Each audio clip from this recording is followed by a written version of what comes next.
Hello, my name is Francisco Garcia. This is my evidence number 3, and today I'm going to talk about some specific concepts and some examples of them in real life. I will take some examples from 1970 until today.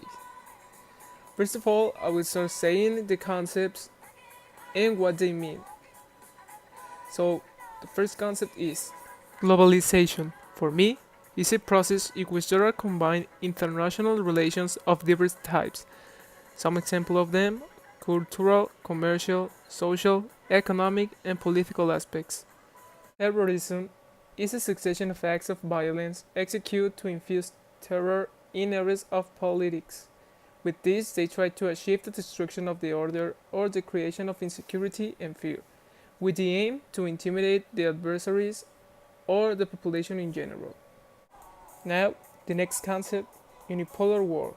A principal characteristic is the domination and the lone country accepts an alone opinion, characterized by the state of one only pole of being able, namely the capitalism. And now the last one, the digital era. In my own words, I can develop this concept as the historical period characterized by the existence of digital technology since a specific time. The electronics devices start to take a more important role in our lives, so for me, this is the start of a digital era. So now I will answer some of the questions that you led us for our evidence number 3. The first one is, why did the globalization emerge? I think globalization emerged because a human being needs to contact to each other to get something that we want. I can say, for example, USA needs Mexico because we have a lot of petroleum and they don't. So they contact us to buy some, they produce it, and they resell to us. So the next question is, in most cases, what caused the terrorist attacks of 20th century? Well, I think the principal reason it may be the groups or the people who make this, they want something from the government. They don't know how to call the attention of them, so they do this. They plan an attack to a specific point on a city, and when they made it, the whole world got the attention.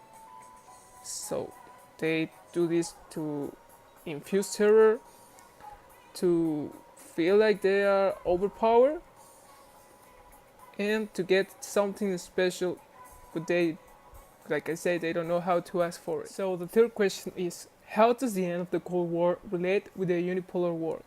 When the Cold War ends, the war passed from being of two political systems to just one.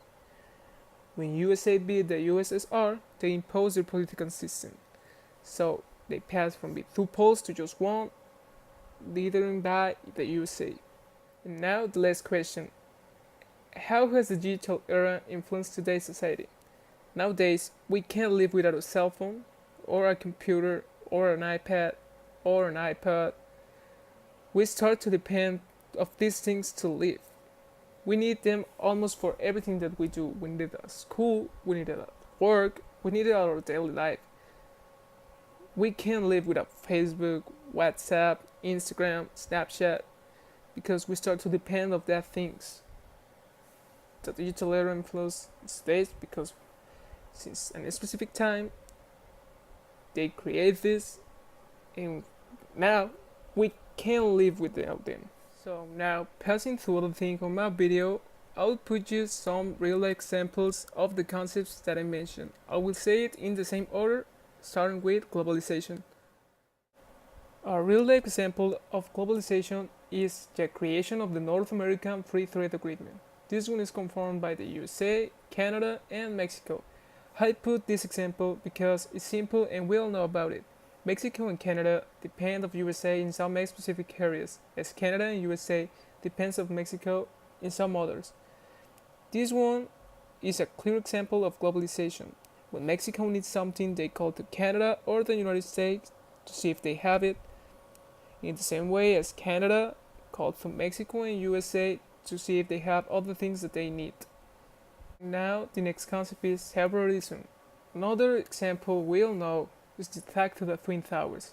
This one happened in New York on 2001. A plane impacted with the first tower, and hours later, another plane crashed against the other tower. We all remember this important achievement because it marks all the world, not just only the USA. The unipolar world, the most clear example that comes to my mind is the end of the Cold War. With this, the world passed from being divided into two poles to just one. I can relate the concept of unipolar world because now just one world power dominates. Now, last but not least, the digital era. One clear example is the creation of World Wide Web. This one was created by an English scientific named Tim Berners-Lee in 1989. The World Wide Web is an information space where documents and other web resources are identified by uniform resource locators, interlinked by hypertext links, and can be accessed by the internet. Now, that's all for my evidence number 3. Thanks for your attention.